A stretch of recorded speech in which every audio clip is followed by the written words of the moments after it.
જે લોકોને તાંદળજાની ભાજી ના ભાવતી હશે એ પણ તાંદળજાની ભાજી ખાવા લાગશે જો તમે આ રીતે ભાજીનું શાક કરશો તો મેં અહીંયા 500 ગ્રામ જેટલી ભાજી લીધી છે। તો આ રીતની તાંદળજાની ભાજી આવે છે તેને આપણે આ રીતે સુધારી લેવાની છે। તો હવે આપણે તેને ધોઈ લઈશું।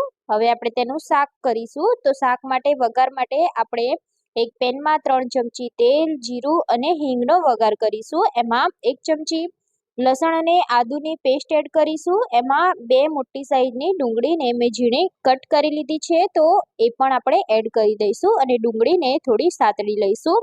પછી આપણે ધોઈને રાખેલી ભાજી એડ કરી દઈશું અને સરસ રીતે મિક્સ કરી લેવાની છે। તો ભાજી જેમ જેમ કૂક થતી જશે તેમ તેનું પ્રમાણ થોડું ઓછું થઈ જશે। પછી આપણે તેમાં મસાલા કરીશું। તો અહીંયા મેં લાલ મરચું, હળદર, મીઠું, ધાણા જીરું એડ કરી અને સરસ રીતે આપણે મિક્સ કરી લેવાનું છે। થોડીક વાર ભાજીને આપણે થવા દેવાની છે।